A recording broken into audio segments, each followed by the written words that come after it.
One wonders if War and Peace would have been as highly acclaimed as it was had it been published under its original title, War, What Is It Good For?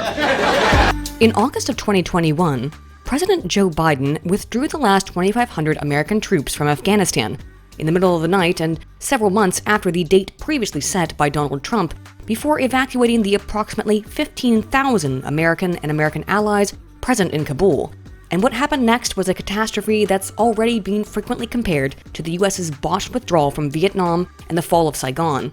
Within a week, the country that the US and its allies had spent 2 decades attempting to democratize and thrust into the modern Western world crumbled, the government being overthrown with very little resistance, as things quickly turned tragic.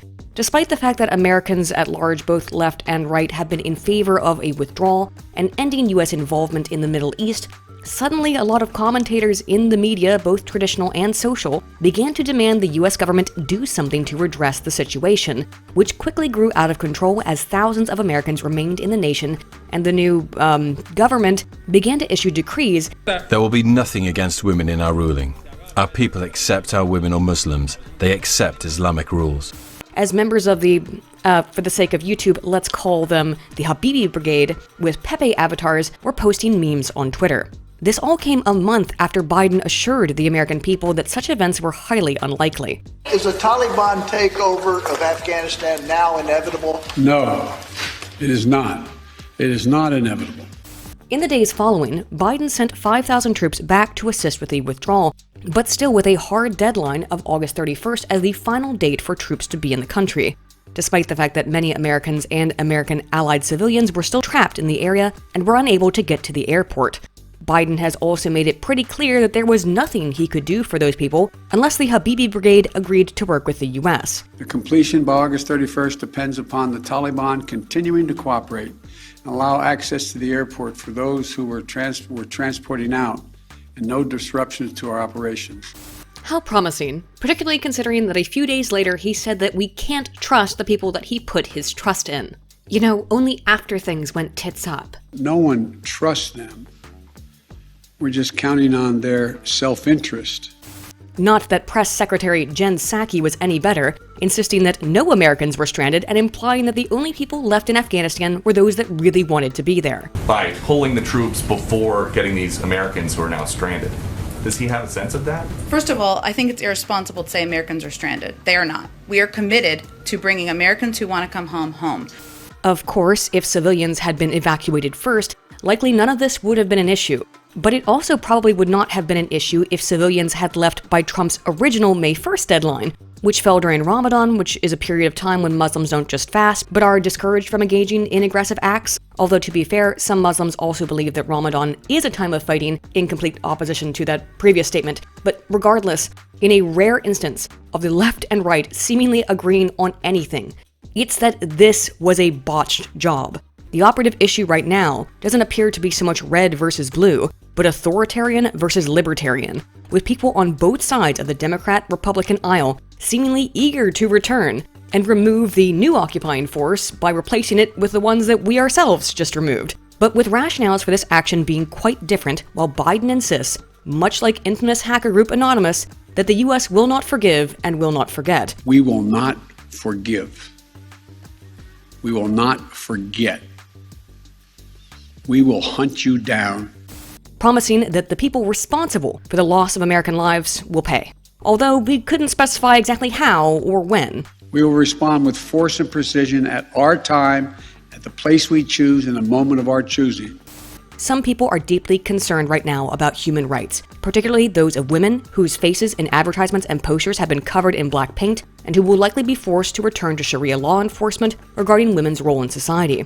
But Biden has been pretty clear that that's not his fault nor his problem. But then don't you bear some responsibility for the outcome if the Taliban ends up back in control and women end up losing the rights? No, I don't. Look, are you telling me that we should go into China go to war with China because what they're doing to the Uyghurs, 1 million Uyghurs out in the West in concentration camps? Is that what you're saying to me? It was your quote, sir. I was asking you. No, I know. I gave the answer. Do I bear responsibility? Zero responsibility. And instead, it's all Trump's fault. Despite, again, saying that he would retaliate somehow and then doing this, which somehow has become an even more iconic image of the abject failure of this entire debacle than the nearly one-to-one photo of the helicopter and the fall of Saigon. Many others are worried about US citizens stranded, as well as the many Afghans who worked with the US and whose names were allegedly given to the Habibi Brigade in hopes that they would be safely located and not targeted, while others are concerned with the possibility for future threats towards the US and other nations, such as the threat of ISIS-K and the potential destabilization of nearby nuclear power Pakistan, which, while it might not be a direct threat to the US, could be to other countries such as India, a country that can throw hands with the Chinese military but gets psyoped on a regular basis by a guy with a voice changer. Is Half-Life 3 something that's eventually going to happen or no? No, nothing happened. Now, You've gotta be one thing I kidding need me. to... And still others just irate, and understandably so, because the US spent 20 years, thousands of her own citizens' lives, and $2 trillion fighting a war that was overturned in a matter of days. Left or right, almost everyone seems dissatisfied by the withdrawal, whether they blame it on Trump or Biden, with even people like John Oliver, someone who despised Trump and was incredibly supportive of Biden just a few months ago. But before we get into anything negative at all, let me just give us all a quick moment, with no caveats, of celebration. Having this to say about the incident. If Biden wants to argue for isolationism going forward, he is welcome to do that. But what he can't do is use that as a justification to dismiss the fates of people in whose country we've already disastrously intervened. Meanwhile, Ned Price, for example, attempted to assuage the fears of many by asking the new Afghan government to pretty please just be inclusive and representative of women. The UN Security Council issued a joint press statement earlier today calling for a new government that is united, inclusive, and representative, including with the full and meaningful participation of women. I'm sure that'll work out swimmingly, Ned. They're just chanting death to America, but they seem friendly at the same time. Are you serious? They've just told me to stand to the side because I'm a woman. The interesting result of all of these concerns is that, according to polling data, for the first time in decades, support for the war in Afghanistan or against those responsible for the attack on the Kabul airport is on the rise in Americans, who just a few months ago were opposed to conflict in the Middle East, regardless of their political ideology. But how is that possible? How is public support for a war or international conflict influenced by various psychological aspects, as well as by politics? And could those variables help explain the responses we've seen to Biden pulling the remaining US forces out of Afghanistan? Are the responses all just political partisanship regarding a specific issue, be it women's rights or anti-Islamic attitudes, fear of regional destabilization that may influence oil prices or even lead to future wars, support for troops, etc.? Or does it go beyond specific socio-political concerns and enter more deep psychological concerns as well? Personally, I've always been against the war because I don't like American imperialism and forever wars. But the fact of the matter is that the hornet's nest had already been kicked. It was kicked 20 years ago, so my cozy, non-interventionalist dreamy dreams weren't really in the cards in the first place in this scenario. But still, as a non-interventionalist, watching this somewhat from outside then, I have been fascinated by seeing those on both sides of the political aisle suddenly become war hawks, albeit for completely different reasons. And I have to question, why? What causes a group of people to be more or less in favor of a war? Let's begin by looking briefly at these current data to see how attitudes towards intervention in Afghanistan have changed very quickly in August of 2021, and how they had previously changed over the last 2 decades, by examining American support for Middle Eastern conflict. But first, and because this is a spicy topic, including Twitter memes which could likely put you and I both on a list, although to be fair, Biden's patience is wearing thin. We've been patient, but our patience is wearing thin. A line that is in no way reminiscent of any other vile totalitarian, so we're probably all on lists already. You can at least maximize your freedoms while they last by getting access to a more free, safe, and censorship-free internet by checking out this video's sponsor, Atlas VPN. If you don't already have a VPN, I mean, in the words of the US president, come on, man. You gotta protect your internet privacy. With Atlas VPN, not only can you avoid the annoyance of ads and the threats of malware and phishing attempts, but you can also easily change your location to access media and content not otherwise available in your region to avoid censorship.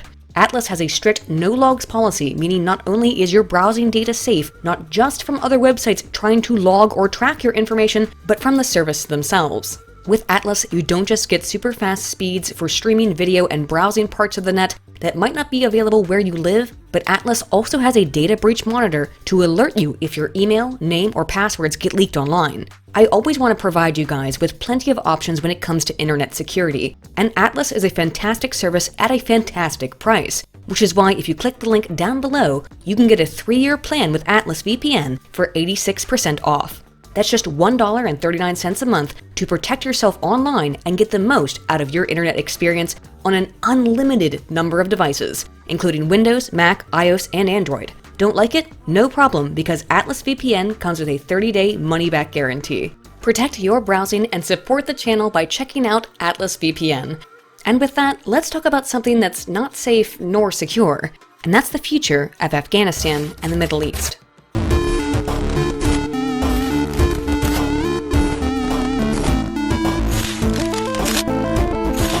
Very few Americans were in favor of maintaining military interventions in Afghanistan just a few months ago.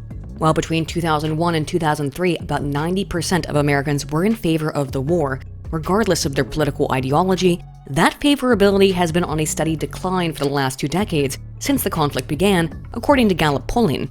By mid-2021, nearly half of all Americans thought the entire endeavor was a mistake. And while Republicans were consistently more favorable towards intervention in the region since about 2005 compared to Democrats, as of 2021, 29% of Republicans also believed that the entire war was an error. Likely in part because of the distaste of the American people towards these foreign wars, pulling troops out of the Middle East was one of the platforms that formed the base of Trump's 2016 run for office. And while he may have not moved as expediently on that front as many would have liked, myself absolutely included, he did reduce the number of troops in both Iraq and Afghanistan to 2,500 and pulled troops from Syria. Perhaps hindsight is 20/20 in understanding why Trump took such a long time to reduce the number of troops in countries like Afghanistan, and why he chose to leave a contingency force of 2,500, given what's happened since Biden removed said contingency force. But the fact that it took him so long seemed like he was dragging his feet on the issue. Of course, now we see what happens when you don't stick to a timeline and somehow manage to be both late and rush these things. Remember, no rushing. Come on, man. I got hairy legs. We choose truth over facts. Joe Biden, wake up.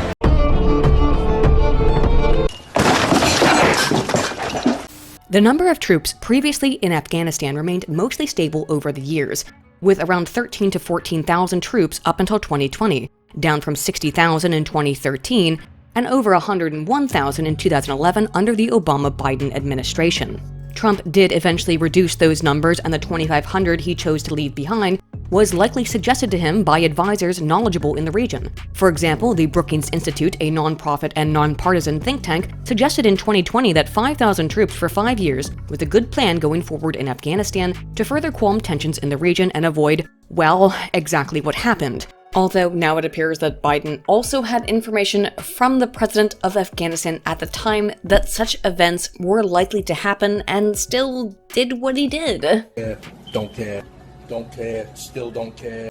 Of course, Biden has said he received no such advice in an interview with ABC's George Stephanopoulos, wherein when asked if he had similarly been advised by anyone to keep a contingency force in Afghanistan, he replied, No one said that to me that I can recall. And asserted that he couldn't have anticipated any of this, despite the fact that someone seemed to be saying that exact same thing to Trump. Maybe Joe was just asleep for that particular meeting. But since Biden's withdrawal, the American public opinion on Afghanistan seems to have changed a bit. As we saw in the Gallup data, up until very recently, 56% of Democrats believed the conflict in Afghanistan was a mistake, compared to only 29% of Republicans, indicating a fairly wide split in group opinion. But in an Ipsos poll, taken since Biden's withdrawal, 29% of Democrats were strongly in favor of sending troops back to Afghanistan to deal with the Habibi Brigade, compared to 25% of Republicans, with general support for return being about equal across both groups, at 54% for Republicans and 53% for Democrats. In contrast, 36% of Republicans and 37% of Democrats were totally against a return of military forces to the region. Democrats were far more in favor of the U.S. withdrawing on schedule, which Biden did not do, with 38% strongly supporting a timely withdrawal compared to 28% of Republicans. Despite being almost equally as willing to send long-term forces back into the region, Democrats were slightly less supportive of securing key facilities such as airports than were Republicans, but the difference was nominal at only 6%. 78% of Democrats compared to 64% of Republicans believed there was no good solution to the situation. 54% of Dems compared to 59% of Republicans agreed the U.S. should have stayed in the region for another year. Yet despite the very similar support we've seen for military action in the region from both Democrats and Republicans, 73% of those same Dems believed that the failure of the Afghan army to defend themselves is proof of why the US shouldn't be involved in Afghanistan in the first place. If you feel like you've taken crazy pills after seeing that overlap, well, so do I. That's right, 53% of Democrats want to go back to Afghanistan, but 73% of Democrats also think that involving the US in Afghanistan is why things went tits up so quickly in the first place. Try to circle that square, cause I sure can't. When looking at perceptions of individual administrations and their handling of the conflict, Republicans and Democrats were about equally positive towards George W. Bush, with independents being far more critical of the W years than either of the two major parties. That potentially makes sense because, for many people, they saw Bush's involvement as a necessity after the events of a particular September day regarding, let's just say, extreme Jenga. Things were quite different, however, under Obama, who, as mentioned, despite maintaining tens of thousands of troops in the region over both his terms, even after the end of the US's most wanted search for criminal Sam Hyde and the dictator Aladdin, I'm America's #1 douche. was seen as being totally good by 77% of Democrats, while Republicans were far less positive, with 63% seeing Obama's handling as totally bad, or to use the local color of the region that we're talking about, a goat. This flipped under Trump, and if you believe the news about Russian women, it wasn't the only thing that flipped under him, with 88% of Republicans believing he dealt with the conflict well, while 55% of Democrats believed his responses were completely negative. This has again flipped under Biden, with 75% of Democrats thinking his work has been all good and 74% of Republicans thinking it has been all bad. That very much aligns with what we've seen from recent polls regarding Biden's approval rating since the withdrawal, which has dropped to 81% approval rating even among Democrats and an 88% disapproval rating among Republicans. A lot of people voted against Donald Trump, not for Joe Biden. I did a whole video on the data on that, and for that reason, cognitive dissonance is going to prevent his ratings among Democrats probably from sinking too much lower, no matter what he does. That's a bit terrifying, but these polls indicate that currently about half of the country disapproves of Joe Biden, a man whose questionable history as a politician spans back 40 years. Back the long horse long enough, and you're usually left sniffing glue, I guess. Of course, Trump always struggled with approval polls as well, considering that only 7% of Democrats approved of Trump compared to the more than twice as many Republicans who were at least willing to give Joe a shot. But it looks like even Biden supporters aren't incredibly happy with the most popular president of all time. About a third of Democrats also reported that the US should maintain its troops in the region as long as the Habibi Brigade remains in control, and if the current situation provides an opportunity for the Al-Bed or other groups to establish a base of operations in the region. Boom! Like happy festival fireworks, yeah? While Republicans are still far more supportive of military intervention than are Democrats in some of these polls, almost the exact same percentage of Democrats and Republicans are now asking for the US to re-enter the nation or the region with military force.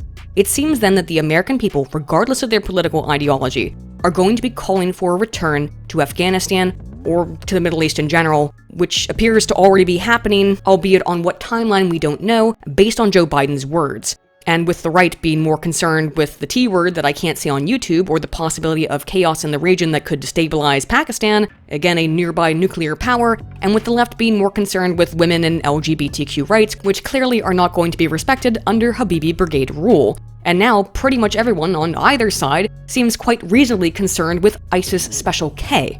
These were the results of polling despite the propensity within survey methodologies to produce a number of biases, amongst them a social desirability bias. Social desirability bias is a potential flaw in surveying, in that some people will answer a question as they believe they should answer it, not necessarily how they actually feel or believe. Despite a need in the psyche for internal consistency, lest inconsistency produce psychological discomfort in the form of dissonance, people will frequently answer surveys in a way that they believe is socially acceptable for their group identity, be that Democrat or Republican or third party, and as long as they can avoid dissonance by, say, reframing the issue to not be about American imperialism, but instead be about women's rights, well, then perhaps dissonance can be avoided, so long as they're not being directly questioned about this seeming hypocrisy during the survey session.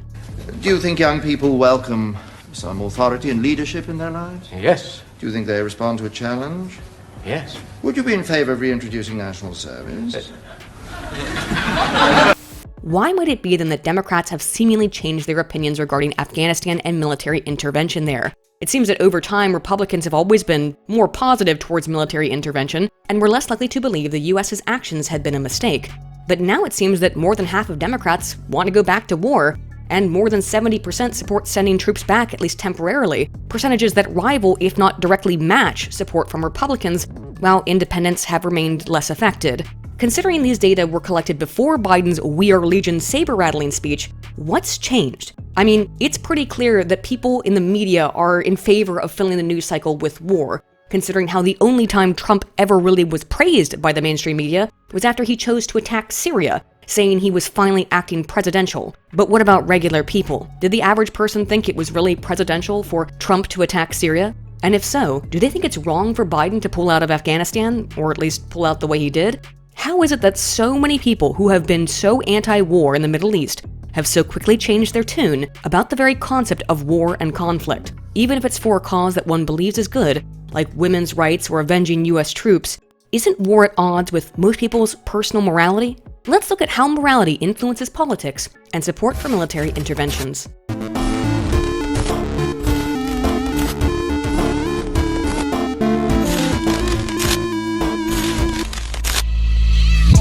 We all have a sense of morality. Well, most of us do. Is Wayne Brady gonna have to choke a bitch? Although what individuals find moral or immoral can vary greatly from person to person. Perhaps one of the most contentious ongoing debates in the West is that of the morality of abortion, a topic for which both sides of the political aisle seem to have some moral component, but neither can agree on what exactly is moral. For some, it's the moral foundation of purity, while for others, it's the moral foundation of care. The only thing people could possibly agree on is that Fidel should have at least asked Trudeau's mom to get one. For the last 20 years, the morality of the US involvement in the Middle East has similarly been on the minds of the public, albeit to greater and lesser degrees over time depending on the depths of that involvement. But going back to abortion briefly, the moral arguments on both sides have been critiqued as both sides seem to view the other as violating their own moral standards. For example, a long-standing critique of pro-life Republicans is that they also tend to be in favor of the US military and ownership of firearms. To those who think that abortion is morally justifiable, it seems hypocritical. On the flip side, for those opposed to abortion, they see Democrats also being in support of minority people who are underrepresented, who they think can't speak for themselves, yet don't care about the rights of the unborn who also can't speak for themselves, as an irreconcilable hypocrisy. Whatever your opinion on abortion, it's just an exemplar of the reality of political discourse. Sometimes our views will appear hypocritical, and while we ourselves may not see it that way, others often do. Albert Bandura, 1986, one of the founding fathers of behavioral psychology, described this tendency as selective moral disengagement of control over a given scenario. In Bandura's model, first there is some reprehensible action, to which people engage in moral justifications, palliative comparisons, or euphemistic labeling. Moral justifications are, as sort of previously mentioned, a method of using moral frameworks to explain why the reprehensible action was justified. For example, a belief someone had it coming and that they themselves are the ones to blame.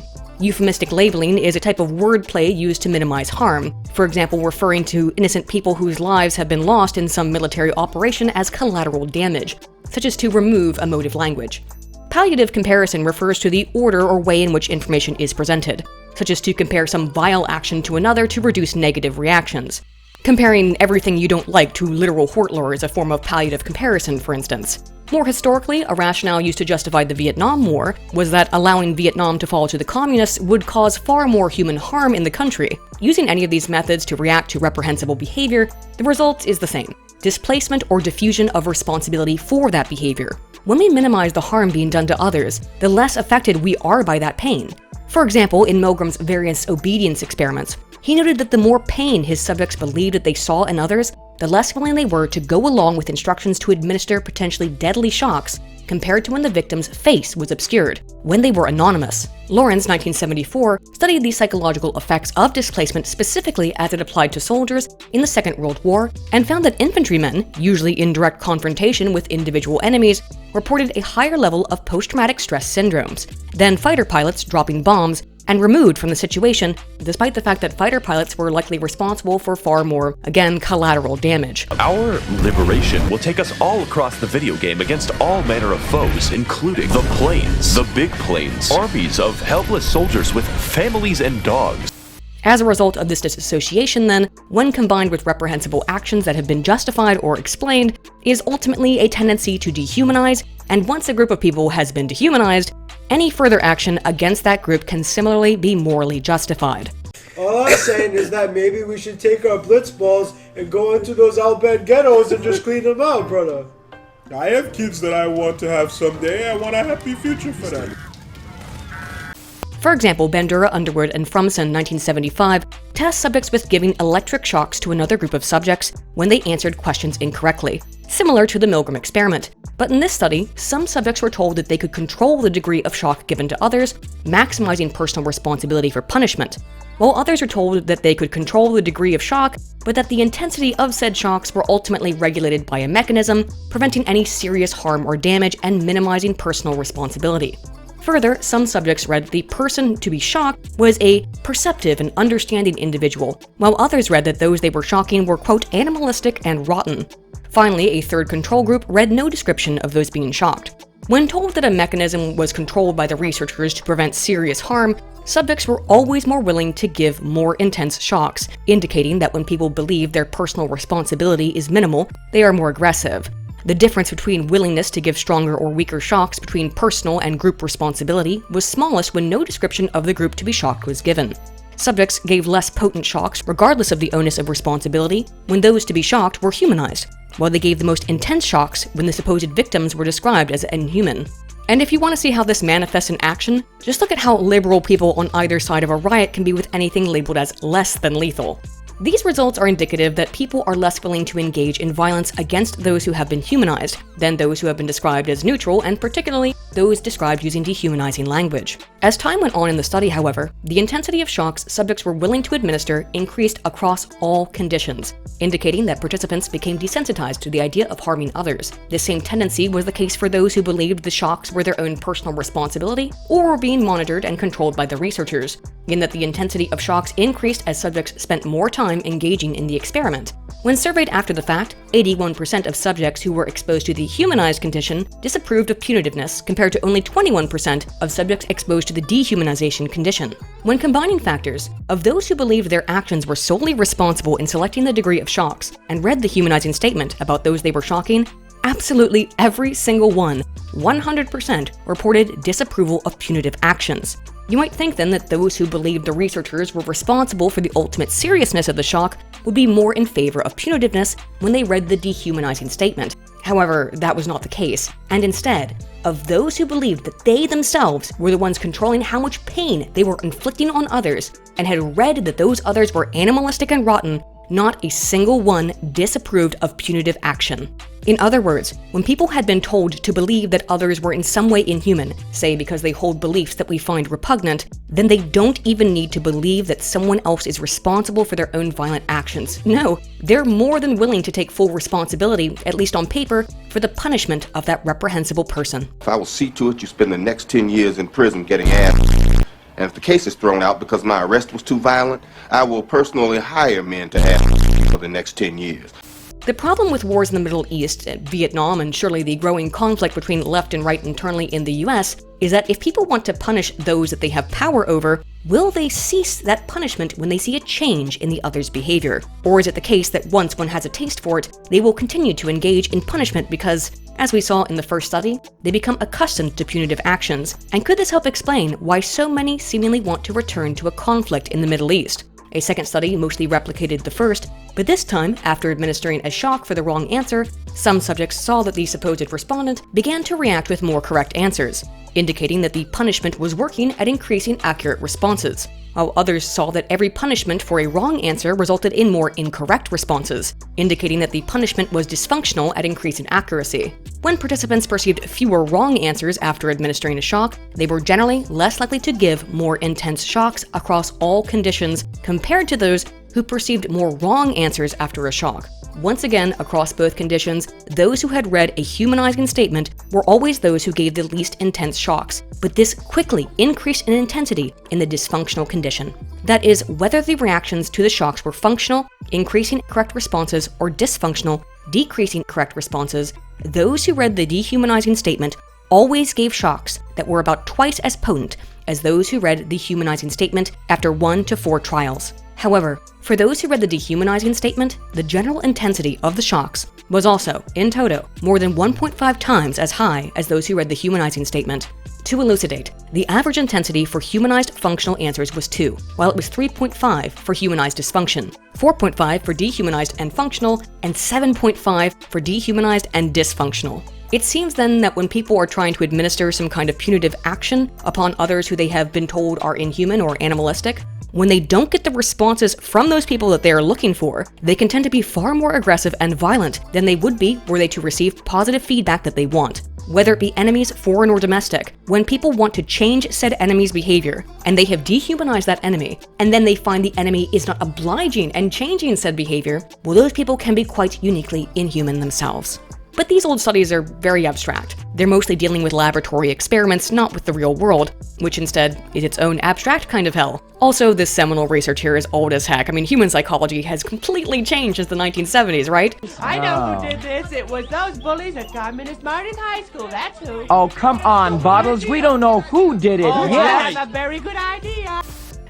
Actually, no, probably not. But since we're talking about foreign wars today, in this context, let's look specifically at moral disengagement in the years following 9/11 and US military involvement in the Middle East. And we can do that by examining a study from McAllister, Bandura, and Owen, 2006, who looked at moral disengagement towards military action post 9/11 in a sample of 1,500 Americans. Before that fateful day, the American people did not tend to dehumanize Iraqis. But after that, they sure did. Moral justification for bombardment of Iraq significantly increased from 70% to 81%, while in turn, feelings of non-responsibility for US military action and a minimalization of consequences for actions both increased as well. Education level was the only demographic variable that was negatively related to factors which minimized moral responsibility and encouraged military involvement, while the attacks on 9/11 were a moderately potent positive correlate to minimized moral responsibility, justification, and military action. Structural equation modeling indicates that the events of that day were related positively, most strongly to dehumanization, and through dehumanization towards support for military action.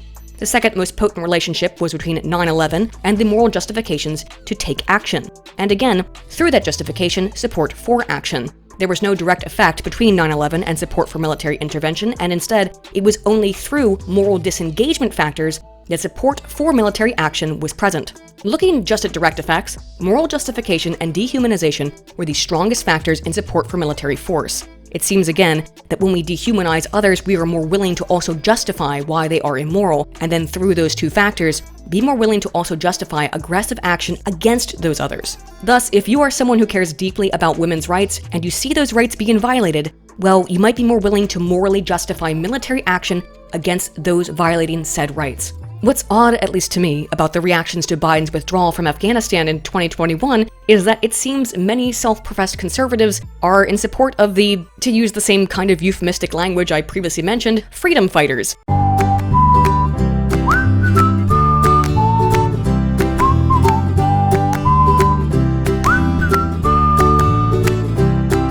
Most of what's going on are just jokes. That's pretty obvious. But some on the right seem to be earnestly agreeing with the Habibi Brigade, at least as far as it pertains to their opinions on social media censorship.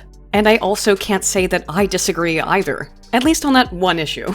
And so many on the left being outraged because they believe said withdrawal will mean women will likely be subjugate to Sharia law, forced to leave the workforce and cover their bodies. In a really bizarre flip of what one might have anticipated, the right seemed to be happy with this, and the left seemed to be upset. Again, up until what happened subsequently.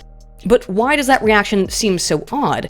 Aren't the right wing supposed to be the ones in support of this conflict to stop these groups? Well, a study from Jackson and Gartner, 2010, examined support of wars for political reasons and two variables which have been correlated with American conservatives: right-wing authoritarianism and social dominance orientation. Now, before I describe this study, I do want to talk a little bit about what these two variables are, because as someone who considers myself to be an economically conservative libertarian, they don't really describe me, and I don't think they describe a lot of people who consider themselves to be conservative or who voted for Donald Trump. First of all, Altmaier's right-wing authoritarian, or RWA instrument, and keep that acronym in mind because it's going to be used a lot, is based directly on an earlier instrument known as the fascism or F-scale, which was developed by leading member of the Marxist Frankfurt School and father of critical theory, Theodor Adorno. Just something to keep in mind as I describe to you how Altmaier adapted Adorno's F-scale to describe supposedly right-wing authoritarianism, which is typified by three factors: natural submissiveness to authority figures that they consider to be legitimate, acting aggressively in the name of said authority figures, and/or is conventional, i.e. conformist, in thought and behavior. Anything there that sounds uniquely right-wing to you? Sounds like you could be describing the loyal citizens of the glorious People's Democratic Socialist Republic of North Korea to me. So, yeah, this is kind of a flawed instrument and should instead be seen not as evidence for conservatism, in the US at least, but rather as Adorno more accurately describing support for any kind of totalitarian system. But hey, Bob Altmaier couldn't have easily academically trash-talked middle American Christians by just using the word fascism. He had to use the word right-wing as a coat of paint for an instrument designed by a Marxist to measure fascism. That's why recent research from Manson 2020 and Costello et al. 2021, which we'll look at in more detail later, have identified these exact same variables that are used to describe someone high in RWA are present in people with high levels of left-wing authoritarianism who possess, much as those high in RWA, dogmatism, punitive attitudes towards dissenters, and a desire for strong authority figures. But unlike RWA, LWA is mobilized on behalf of anti-racism, anti-sexism, and wealth redistribution. But again, we'll get there. Back on point, social dominance orientation is characterized by beliefs that social groups are hierarchically arrayed in societies in terms of status and resources, and conflict among groups is minimized in part through socially shared beliefs that justify that hierarchy. SDO, again another acronym to keep in mind, is a variable that has been associated with conservatism as RWA has. But if that description I just gave you doesn't also sound like a definition of critical race theory to you, well, don't worry, because what is and what is not critical theory is completely dependent on the feelings of any given speaker at any given point in time, and what their political goals are in defining critical theory, making it a theory about as well defined as Killer Queen's power set, and a fantastic ongoing display of group pedantry, making it truly Schrodinger's theoretical framework. But when it suits some speakers, I think you find many would describe said framework as a method of examining social issues through the lens that group differences and hierarchy are based on status and resources, and that society can only be ameliorated by everyone agreeing that there is a hierarchy, in other words, social dominance orientation. Go on, get out of here. Go do your little hyphy-fifey dances and nigger monkey shuffle somewhere else. This here bus is for kids with a future. The only real difference, as far as I can see it, is that SDO describes people who like the existing hierarchy, while those in support of critical theories instead want to break down those hierarchies or disrupt them, only to create their own hierarchy. But both agree that hierarchy exists, and it's based on things like wealth and status. I went on this very long tangent to explain RWA and SDO because now we're going to go back and look at these two variables in relationship for support for military action. Just keep that left-wing authoritarianism thing in the back of your mind while we go through it. In their first study, Jackson and Gartner examined the relationship between RWA, SDO, moral disengagement, and support for war, while in a second study, they measured the same variables but included a responsibility reduction instrument in the context of a story, which asked subjects to imagine that they were a citizen of a fictional country called Morania, which had recently experienced an attack that was traced either to another fictional country, Bengolia, not to be confused with another fictional country like Belgium, and its fictional dictator, and were subsequently asked to answer a few questions as if they were a Moranian citizen. RWA and SDO were weakly correlated to one another in the first study, which looked at these variables in a vacuum, while there was almost no relationship between RWA and SDO after reading the story about Morania. In general, RWA was strongly correlated to moral justifications, but moral justifications were not related to support for war in the general model. The only variable related to support for war was minimalization of consequences. And minimization of consequences was generally not related to right-wing authoritarianism, but was related to social dominance, although this relationship was relatively weak. When subjects read the story about Morania and were answering as a Moranian citizen, RWA was related to minimalization of consequences. But this time, minimalization of consequences was unrelated to support for war. Once again, RWA was strongly correlated to moral justifications, and this time, moral justifications were correlated to support for war. It seems that whether or not someone will be supportive of military conflict is pretty complicated, and is different in theory than when given a specific context. When not told about the attack that was the impetus for the conflict, right-wing authoritarianism, which, as we'll see soon, is closely related to left-wing authoritarianism, so much so that it should probably be considered a general authoritarianism instrument rather than a politically balanced one, was very weakly correlated to minimizing the consequences of a conflict, and through that minimization, support for said conflict. This actually makes a lot of sense. Authoritarians don't care to minimize the consequences of their authoritarian actions. They're probably proud of those consequences as a display of their group power. In turn, social dominance orientation, again in general, shared a minor correlation with minimizing consequences, indicating perhaps that those who are more supportive of existing hierarchy are more concerned with maintaining the belief that said hierarchy is justified in any evils that are done in its name. When given a specific example to consider, wherein one supposed home nation had been attacked by a foreign country though, so people were uniquely thinking about that T-word I again can't say on YouTube, they were more likely to morally rationalize engagement in a war. Thus, if you see something that you care about being harmed by some political action, say women losing their rights after the US pulls out of a war it's been involved in for 20 years, or US servicemen and women and civilians and innocent Afghanis being ended by a completely botched military maneuver, then you might be more likely to justify going back into that war because the moral disengagement mechanism has been activated. In other words, a lot of people don't care about the atrocity until it affects their personal interests. It's not my problem. Now, it's my problem. The leader of a nation is likely going to be very influential in affecting how people feel about military intervention, as a strong leader can encourage and rally a nation, while a weak leader can, well, do the opposite.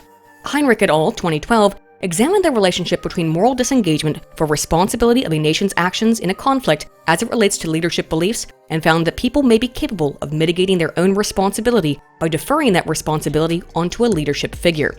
Leave it to someone named Heinrich to essentially study the Nuremberg defense. They found that people who do not see themselves as leadership material and whose leadership motivations were naive due to a lack of experience with leadership were those more likely to displace responsibility for their actions onto a leadership figure. In contrast, people who feel that they would be a good leader and were willing to lead were less willing to displace moral responsibility for their beliefs or actions onto an authority figure. For many people, they could perhaps feel willing to defer any personal harm that they believe their actions may have caused by placing the onus of those actions onto a leader like Joe Biden or Donald Trump.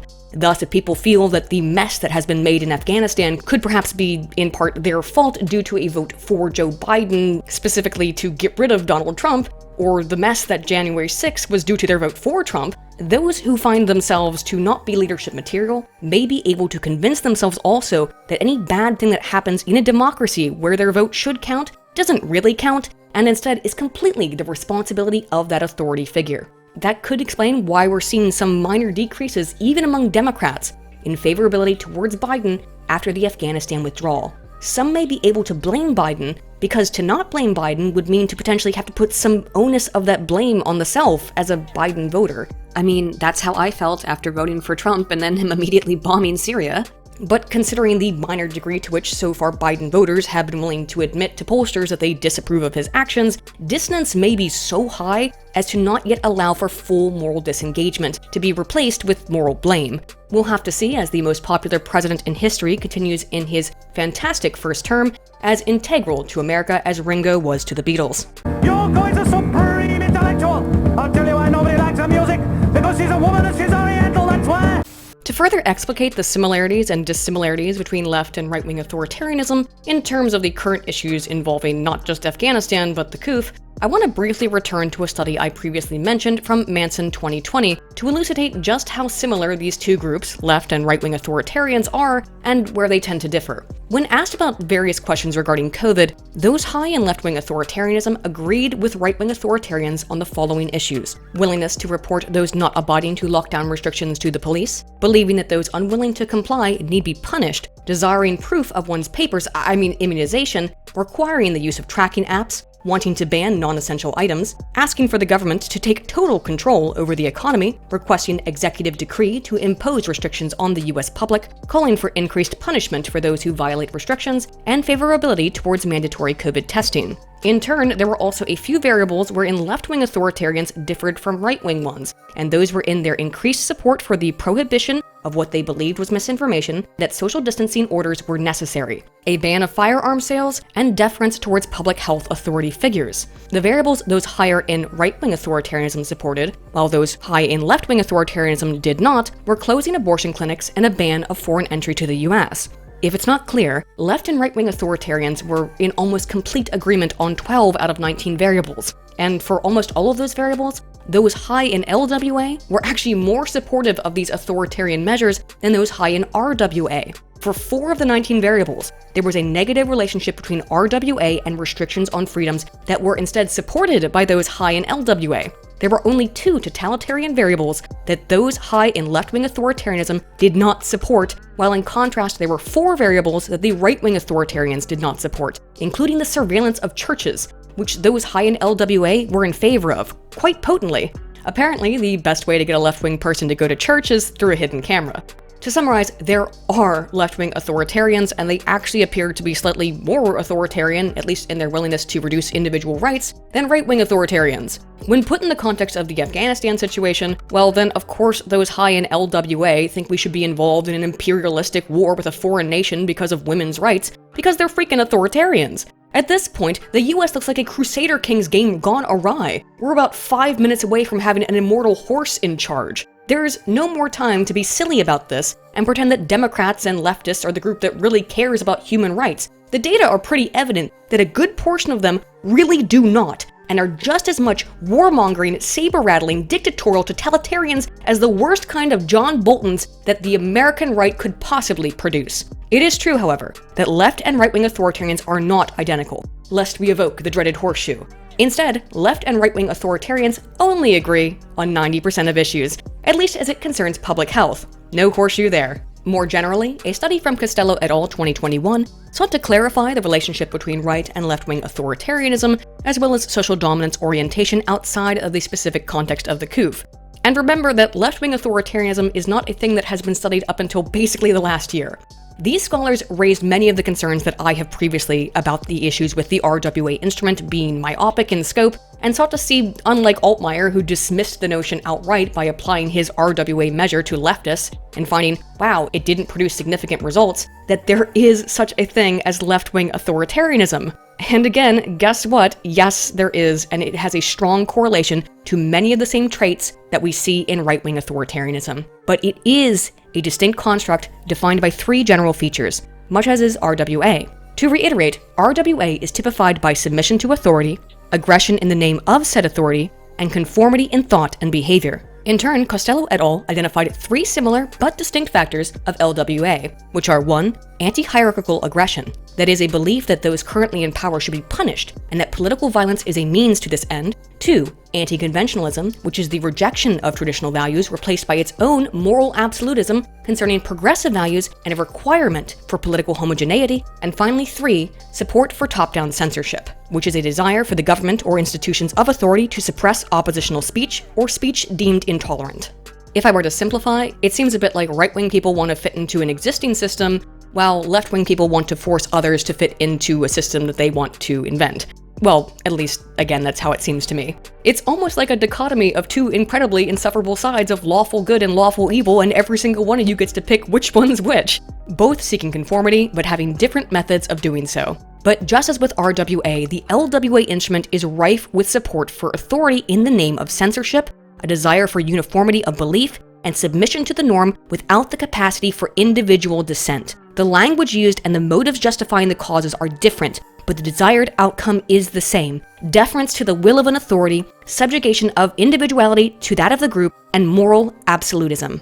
When looking to the Big Five and other personality variables, left and right-wing authoritarians were nearly identical. Both LWA and RWA were correlated strongly with dogmatism, with the exception being Altmaier's RWA instrument, which, we've covered the biases there, and negatively correlated with objectivism, cognitive reflection, humility, and cognitive ability. In other words, partisans tend to be really dumb, but really sure of themselves. Both LWA and RWA were positively correlated with vigilantism, moral disengagement, a desire to ban speech, agreement with partisan violence, political intolerance, joy at the suffering of others who do not share their social group, and general polarization. In terms of belief and worldviews, both LWA and RWA were positively related to a belief in certain knowledge. That is, a belief that absolute knowledge exists and the individual has access to this knowledge. And that's probably why both were about equally likely to believe in conspiracy theories, in predestination, and in the importance of power, while neither believed in the concept of self-direction or in the usefulness of science when accounting for ideology. Yeah, shocker, I know that the people shouting "believe the science, trust the science," treating science as a religion, surprisingly don't really trust science as a method rather than as some kind of priest. Extreme partisanship was correlated positively to both left and right-wing authoritarianism, which is a belief that violence is often necessary for political action. Both left and right authoritarians believed that free speech was dangerous and should be censored by the government to nearly identical degrees. The totality of these findings is such that, simply put, left and right authoritarians have far more in common than they have in disagreement, while the onus of their concerns are different. The manner through which they wish to see those concerns ameliorated is more or less indistinguishable.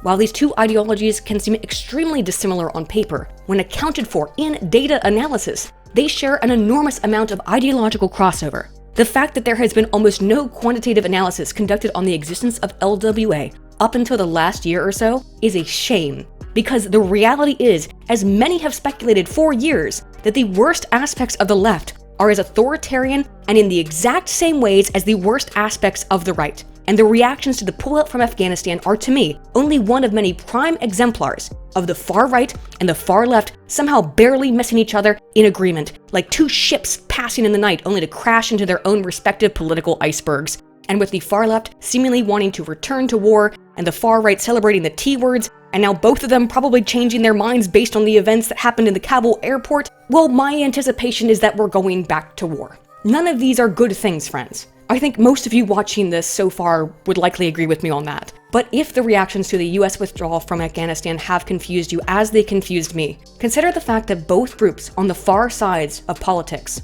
are authoritarians, and they support authoritarian action in their own right, and that likely explains some of the reactions to military action. So, let's look more closely at the effects of politics on military support.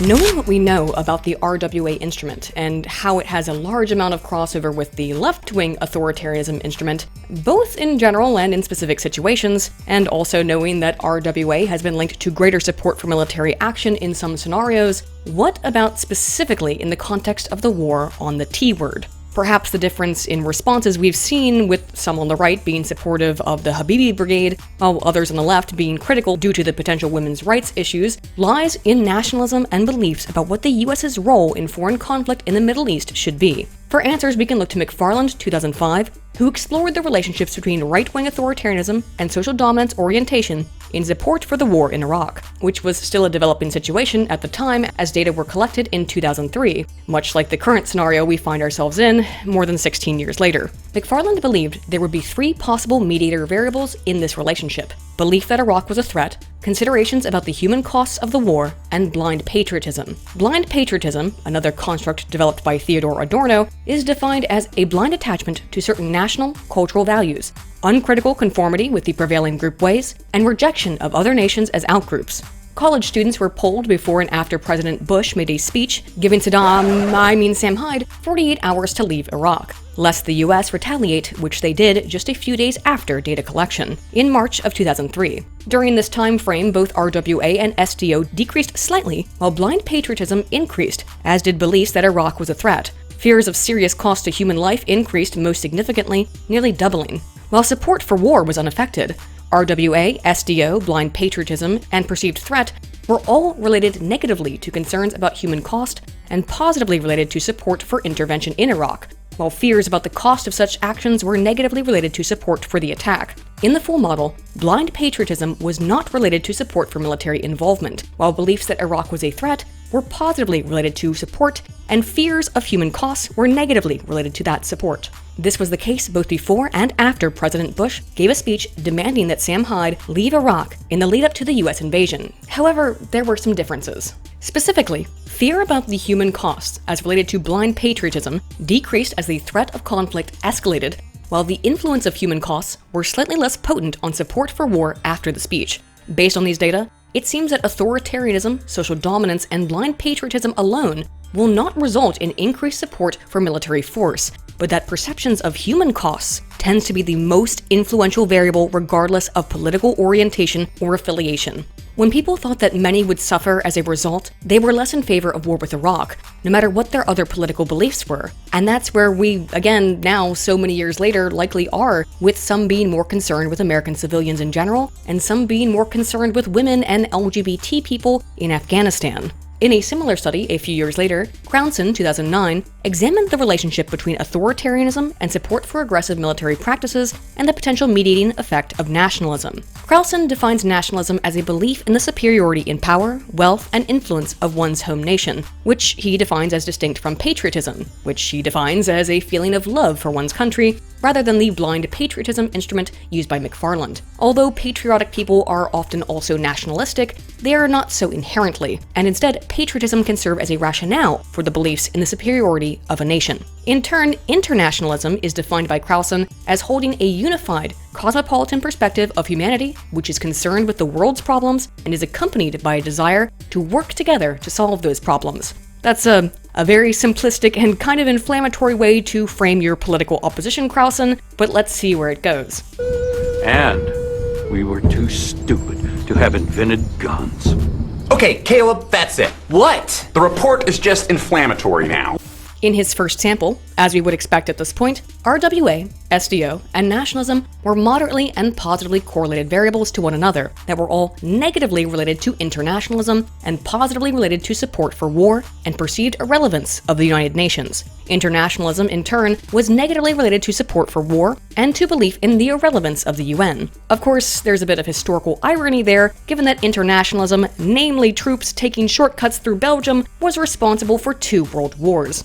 Social dominance orientation was directly related to support for military action in the Middle East, but right-wing authoritarianism was only related to support for these actions as mediated through nationalism. RWA was unrelated directly or indirectly to disapproval of the UN, but was negatively related to internationalism, while SDO was also negatively related to internationalism, which in turn was negatively related to support for the UN. Crouson's second sample mirrored these findings. Thus, while social dominance was related to support for military action in the Middle East several years after the conflict began, right-wing authoritarianism, which we know shares significant crossover with left-wing authoritarianism, was only related to support for that action when the authoritarian person is also highly nationalistic. That all makes a lot of sense, as right-wing authoritarians are presumably more likely to be nationalistic than are left-wing authoritarians, at least in the US, although again, given the novelty of the LWA instrument, that's just a guess, but I would say an educated one, considering how left-wing authoritarians generally tend to feel about the US.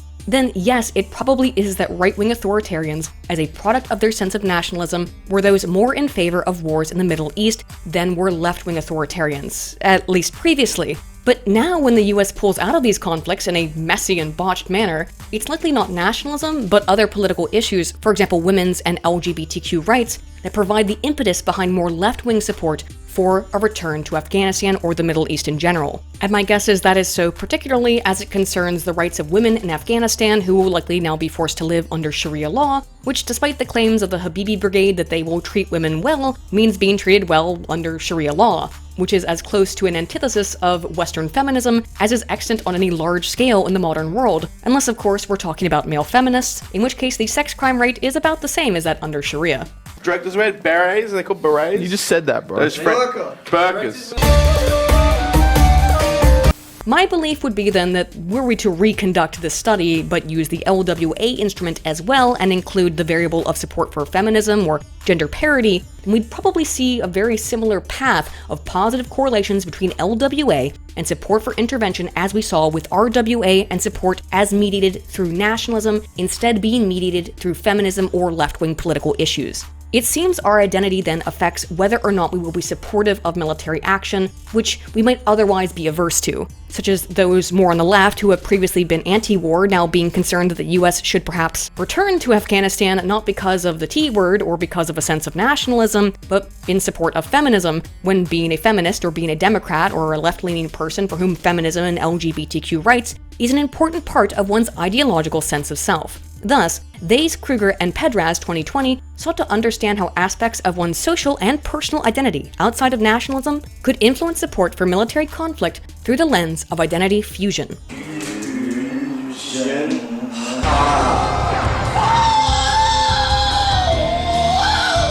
In this case, identification with veterans. While plenty of people may not be nationalistic, they may have family members or friends who are veterans, or just be sympathetic to veterans. And this might alter individuals' support for foreign wars depending on their level of identity fusion with veterans. Identity fusion is, quote, a visceral sense of oneness with a group and its individual members that motivates personally costly pro-group behaviors, as defined by Swan and Brewmeister, 2015. There are 4 aspects of identity fusion, beginning with personal agency, being based on group actions, synergy between personal and social identities which motivate self-sacrifice, and even violence on behalf of the group, a strong connection to the group at large and to individual group members, and a prolonged persistence of this fused identity over time. Respondents were asked a series of questions about the US involvement in the Middle East, including their approval of ensuring the supply of oil, destroying T-word camps, protecting US allies under attack, intervening in humanitarian crisis and war, assisting the spread of democracy, helping the United Nations uphold international law, or of providing no aid in these instances.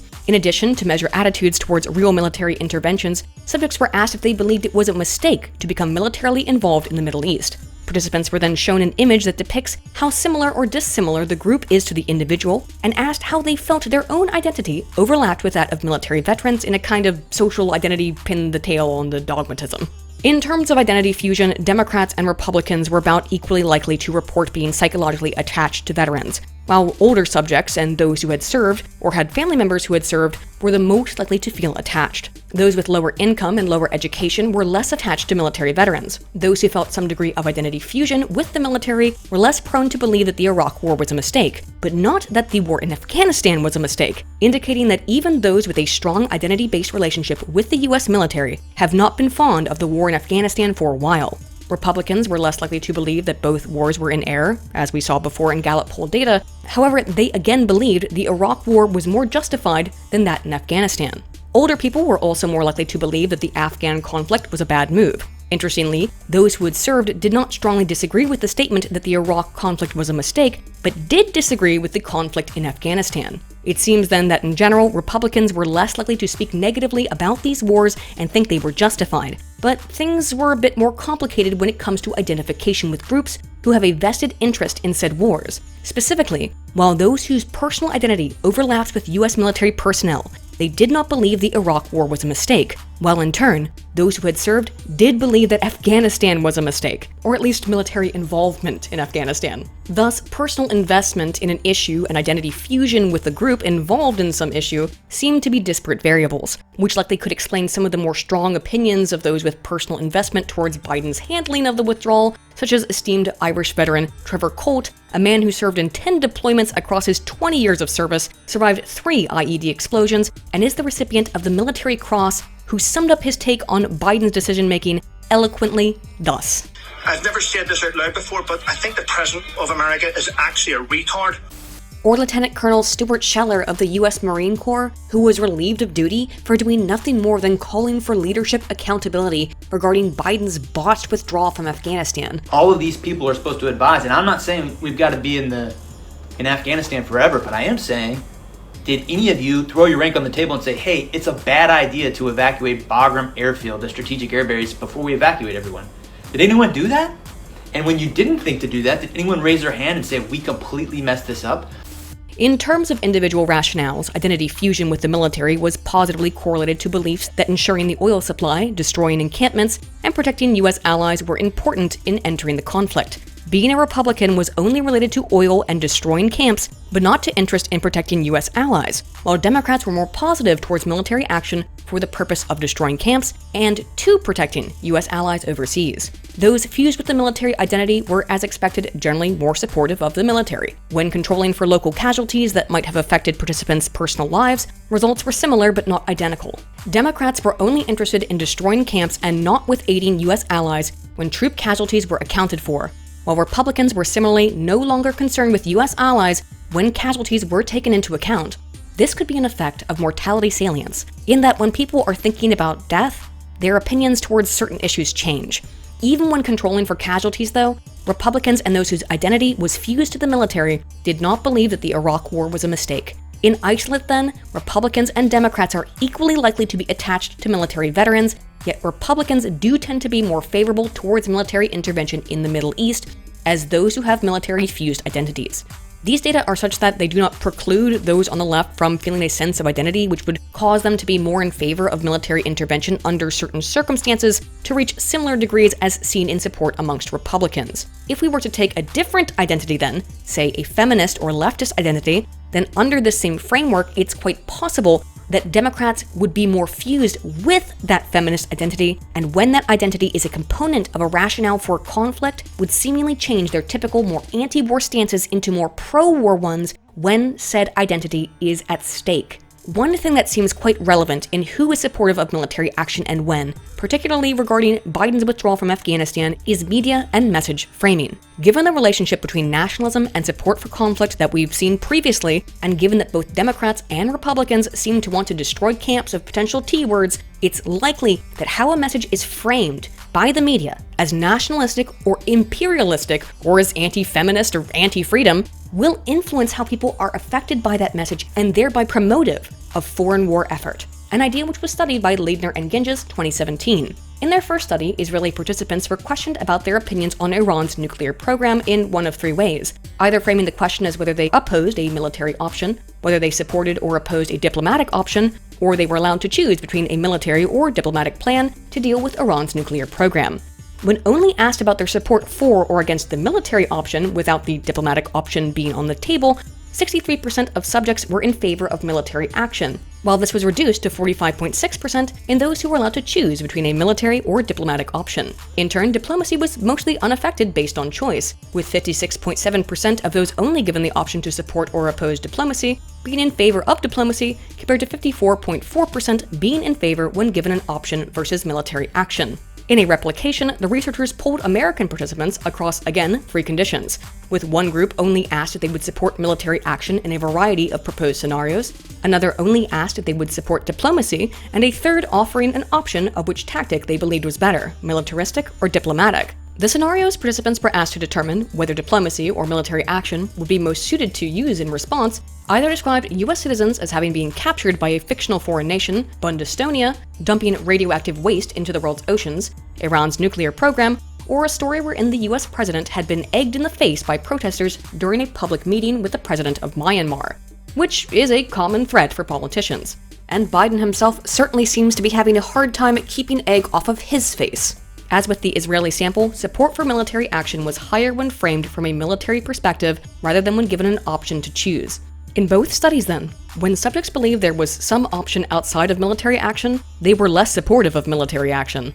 Using similar methods as the second study, and again with American subjects, in a third experiment, subjects were exposed to various scenarios as before, but this time the severity of the conditions were manipulated, such that in the case where US citizens had been captured, one group of subjects read that the captives would likely be, well, let's just say sent to Goblin Cave, while others did not read this detail. Another scenario similarly described US citizens as being captive, but varied in the description of who the captives were, men, women, or children, varied in description of whether or not the fate of these fictional characters would be broadcast, and whether or not the residents of the country who had taken the captives celebrated the action. And finally, the third scenario described another fake country, Dombonia, where some subjects read that American volunteers who had come to the nation to establish kindergartens had been taken hostage and, again, sent to Goblin Cave, while others read that children of these volunteers had been with them and also been taken hostage, forcing the children to watch the sentencing of their parents to the Goblin Cave.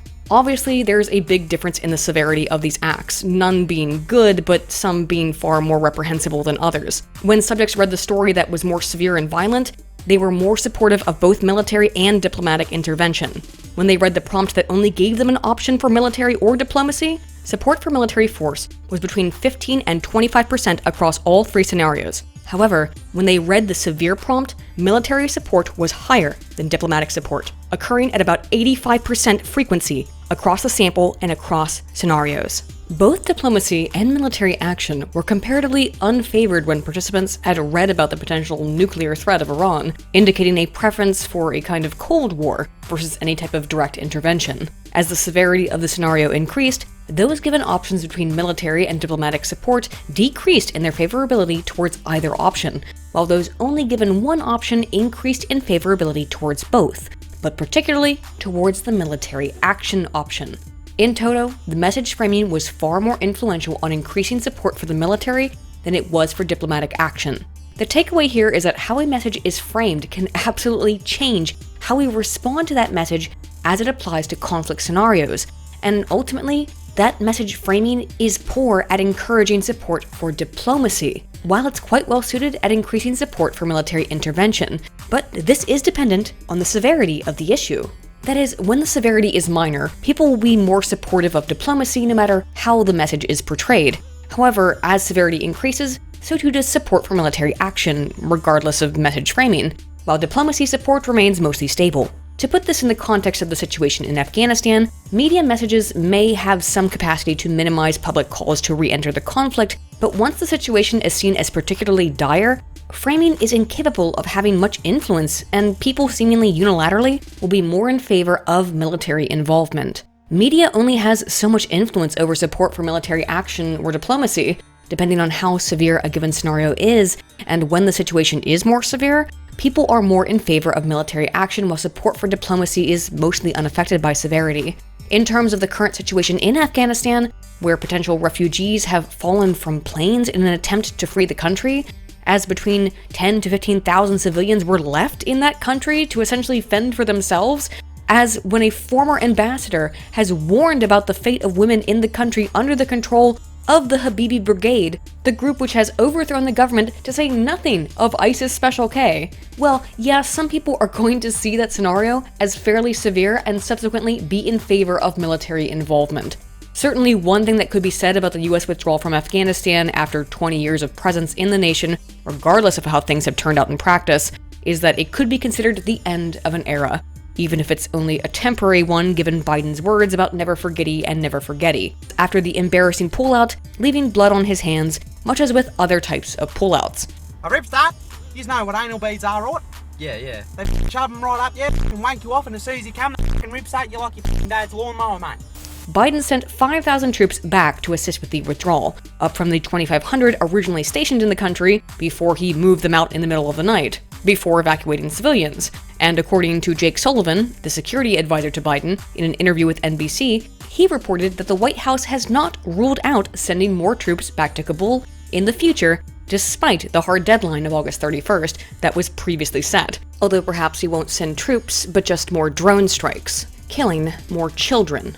But regardless, the shots of helicopters leaving Afghanistan, as reminiscent as they are to the fall of Saigon, could provide a sense of closure to some, albeit probably not the vets and families of vets who suffered and lost loved ones over the course of the conflict. So then, does a sense of closure influence feelings towards conflict? This question was assessed by Frederico, Golick, and Dial 2005, specifically in relationship to opinions towards military involvement in Iraq and a need for closure. Need for closure is a desire for clear, unambiguous knowledge, and the researchers suggested that a lack of closure may induce hostility towards groups when a given conflict has not been brought to some kind of satisfactory conclusion, and rather predicted that nationalism would influence the relationship between need for closure and hostility in the context of Operation Iraqi Freedom. They found that a need for closure was positively correlated with patriotism, nationalism, and support for military action against Iraq, but nationalism was more strongly correlated to support for the military than was patriotism. In their first model, need for closure was positively correlated to support for military action. Both ideology and nationalism were positively associated with military hawkishness. In the full model, need for closure compounded by nationalism was a moderate predictor of support for war. In other words, need for closure and nationalism were both related to support for war, but patriotism was not. When people feel as if they need to find some kind of solution or finality to an issue, in this case a war, they will continue to support that war until it reaches the conclusion that they find satisfactory. And when we look at the percentage of Americans on both sides of the political aisle, not just willing, but seemingly wanting to get involved again in Afghanistan, well, a lack of closure could be just as influential as nationalism, at least according to these data. In much the same way that a need for closure seemingly requires that a conflict our nation has been involved in find some satisfactory conclusion, so too may hubris influence feelings of Americans regarding involvement in Middle Eastern conflicts, as seen in data from Feinstein 2016, who predicted that national hubris would also predict support for military action. National hubris is similar but not identical to nationalism, and instead is a belief that one's nation cannot be defeated due to military or governmental superiority over other nations.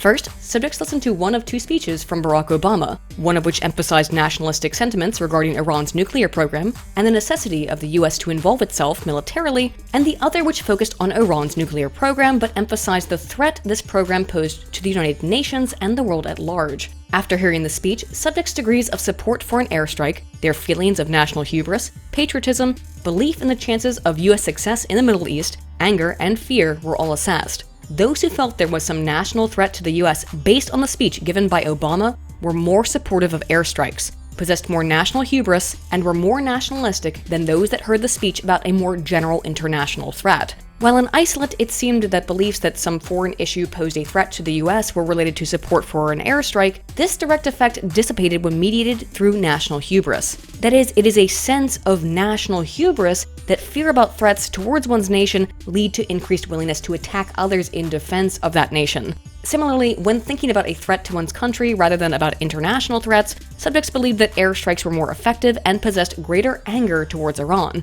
Yet at the same time, were also less afraid of Iran as an adversary to the US. Perceptions of threat did not just end at beliefs that another country was in need of being retaliated against, but also influenced how respondents believed events would unfold in the future. Specifically, when asked if they believed the airstrikes would only last for a short period of time, for those who heard the message which evoked national threat of a foreign power towards the US, 53% agreed, to some degree, that the airstrikes would be short-lived. Clearly indicative of people who have not played a lot of Ace Combat or EDF, while 62% of those who heard that the threat was international, not specified to one's own nation, believed the airstrikes would be short-lived. In other words, those who felt that their own nation was in danger thought that the conflict would be handled more expediently, while those who believed another nation was in danger believed the conflict would last longer. That perhaps makes more sense when we look back into the number of Democrats and Republicans who seemingly are willing to say that they want to send troops back to Afghanistan or maybe to the Middle East in general, if only temporarily, to assist in the current crisis, thinking it will be dealt with quickly, while others outside of the US likely are anticipating a return of troops to last far longer than those within the US. Similarly, of those who heard the speech from Obama that focused on the national threat to the US posed by foreign enemies, 33% agreed the US would suffer severe casualties, compared to 25% who heard a speech focusing on the international threat. In other words, when people think their own country could be harmed, they are more concerned for their own citizens and more likely to believe any military action taken on behalf of those citizens will be short-term to mitigate a potential threat. In the full model, perceptions of national threat were positively related to belief that the US would suffer casualties, that action would be successful, an evocation of national hubris, and anger, while fear was negatively related to perceptions of national threat. Using these as mediators, belief that action would be successful was the variable most strongly positively correlated to support for an airstrike, followed by national hubris, then anger, then fear, and finally, belief the strike would be short, with a belief the US would suffer casualties being negatively related to support for a strike. Interestingly, although threat to the nation produced a fairly strong correlation to belief war would be short, that belief was very weakly correlated to support for an airstrike. It makes sense then why people are so often in favor of so-called short-term interventions in some conflicts, like the 75% of Americans who support a temporary return to Afghanistan to further aid in the withdrawal. I'm sure most of you know this, but as the last 20 years have been illustrative, there is no such thing as a short-term, temporary military intervention in the Middle East. But sometimes a perceived threat makes us think that a strike will be short-lived, even though that belief has very little effect on willingness to engage in a strike against a foreign nation. An additional reason why I could surmise that we're seeing so many Democrats being upset about the withdrawal and even calling for a return to Afghanistan, which we would expect from Republicans because they generally are more in favor of that kind of thing, could be access to information and how that information is framed, which we've already looked at but should look at in more detail. When looking specifically at the Iraq War, as seen in analysis from Berinsky 2007, we can see how knowledgeable Democrats and Republicans were over a decade ago regarding this conflict in the Middle East and relate that to support for the conflict both then and now. In 2007, there was no relationship between watching Fox News and having an inaccurate perception of the casualties of the war. However, Democrats were less likely to underestimate the number of casualties than were Republicans, and marginally more likely to overestimate the casualty count. The more information about the conflict strong Democrats had, the less likely they were to believe that the US had made the right decision to go to war with Iraq, while strong Republicans who had more information were more likely to believe that the US made the right choice, and a nearly identical trend was identified when respondents in the study when asked if the war was worth fighting. To further understand how media messages influence opinions, then, we can look to Cooper Drury et al. 2010, who examined how message framing influenced support for initiation or termination of military action. Subjects read one of 4 faux New York Times articles, probably an easy sell considering the paper's average quality, that were either in support of different rationales for military intervention regarding a conflict, either between 2 fictitious Latin American countries or internally within a fictitious Latin American country. Each news report supposedly quoted the president on a recent address made regarding this conflict.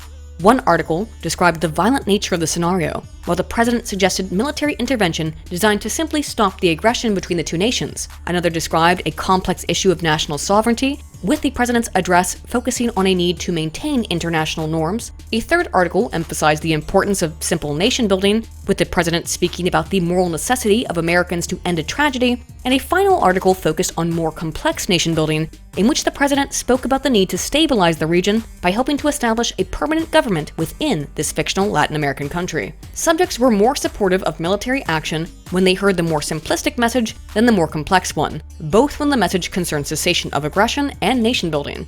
Effects were different dependent on how much time respondents had generally spent being exposed to news media per week, with those who watched less than 2 hours of news coverage being more supportive of military involvement in reaction to the simple nation-building article, and slightly less supportive of the simple article about stopping aggression than the more complex one. In turn, those who watched more than 2 hours of news per week were far more likely to support military action to stop aggression for these heavier news consumers. Those who watched more news believed their views and perceptions of reality were more clear, were less supportive of Bush's handling of the Iraq War, and were more likely to be Democrats and women. However, there was no relationship between time spent consuming news media and actual political knowledge. Well, imagine my shock. College students react to a Trump quote. The other side is going to put y'all back in chains. What do you think of that one? That's inappropriate. I mean, I think that's just flat out racist. Nah, that's pretty horrendous. We should get a new president, probably. A few moments later. The chains one. Joe Biden. Joe Biden said that. Yeah. I did not know that they said that. Whoever said that, like, that is concerning and not something. So it's Joe Biden. Not shocking. For less informed participants, which again was unrelated to media exposure, both simple and complex messages about stopping aggression were influential, as was the simple nation-building message, while the complex nation-building message seemingly flew over their heads. Taken together, here's what we can conclude from these data. Democrats and women consume more news media, but aren't more informed about current events, and are the most influenced by political messages that encourage a return to military conflict when that message focuses on ending aggression in a foreign nation, and probably, say, towards women and LGBTQ people then. Well, what are we seeing in the current year if not exactly that? Democrats and women suddenly being very disturbed by a disturbing foreign conflict that they know very little about, and wanting potentially to get the military involved to stop the aggression there. The announced list of names consists exclusively of individuals who are members of the Taliban or their close associates, and no women. It certainly does not meet the test of inclusivity. I am shocked. Shocked! Well, not that shocked. Look, Republican neocons are going to be Republican neocon warhawks, no matter what. But if, like me, you were struggling to understand why so many left-leaning people are suddenly so gun-ho for American military imperialism, well, here's your answer, maybe. And for just some additional context, it seems that not just media exposure, but belief in the trustworthiness of media that is influential on support for military action, as seen in a final study of Italian participants from Pacini and Botticelli, 2014. Subjects read a news article about a fictional country called Eribadan, wherein a fictional T-word group with connections to the Al-Bed had recently gained power, and the UN had requested $200 billion to support either humanitarian or military intervention in Eribadan. Belief in the trustworthiness of newspapers was positively related to willingness to submit to authoritarianism, as was belief in the trustworthiness of television news. But that's where the correlations with newspaper trustworthiness ended. TV trustworthiness, on the other hand, was positively correlated to social dominance orientation, ethnocentrism, and a desire to get involved in a foreign conflict, both militarily and in a humanitarian manner. It seems then that people who trust the media are more likely to be supportive of a foreign conflict. And while in Italy, trust in the media was also positively related to ethnocentrism and social dominance orientation, as well as right-wing authoritarianism, with all the issues that we know are present there, in the US, as of September of 2020, only 10% of Republicans and 36% of independents trust the media, compared to 73% of Democrats. So I kind of doubt the kind of results regarding things like RWA and SDO and ethnocentrism that we see in this Italian sample would be similar in a US sample. But what's interesting is that those who trust the media, like again 73% of Democrats, are far more likely to say that they would be willing to enter a foreign conflict equally on a humanitarian mission or a militaristic one. If Italians who trusted the media were more willing to go to war, and Democrats are the predominant political group within the US who trust the media, well friends, you do the math. But hey, I am drawing some inferences there, and it's up for you, dear viewer, to make up your own mind on that potential relationship. And with that in mind, let's mull over everything we've talked about today in this very long video and come to some conclusions.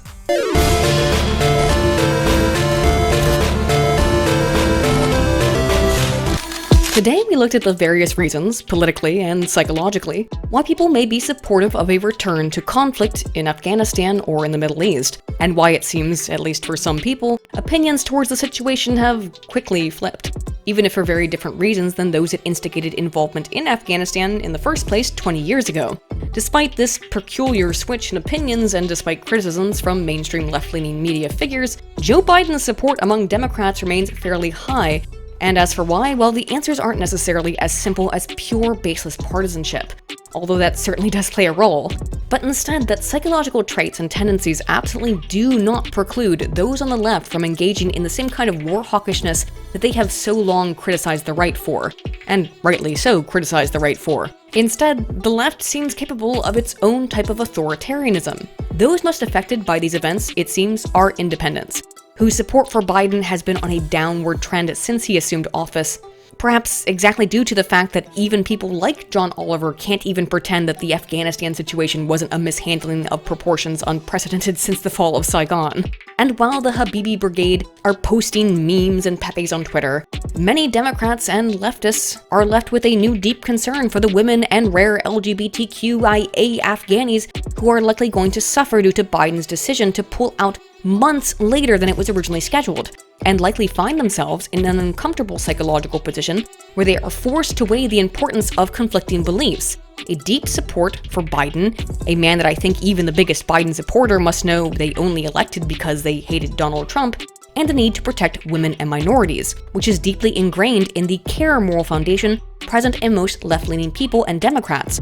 While on the right, you have more general militaristic concerns, more concerns with the lives of American citizens. But if you found the reaction to this event confusing or paradoxical as I did, I think there are a few answers to be found in the data, and in summary, they are this. Both left and right-wing authoritarianism, moral disengagement, political self-identity, and social identity, as well as warped news consumption or perceptions. That's what's responsible here. While I'm certainly not in favor of forever wars nor US imperialism, it seems that some people are under differing political circumstances, and not necessarily in a vacuum. The situation has also illustrated just how truly deep the depths of partisanship currently run in the US in a way I find both fascinating and also truly horrifying and disconcerting. I could easily be wrong, and often am.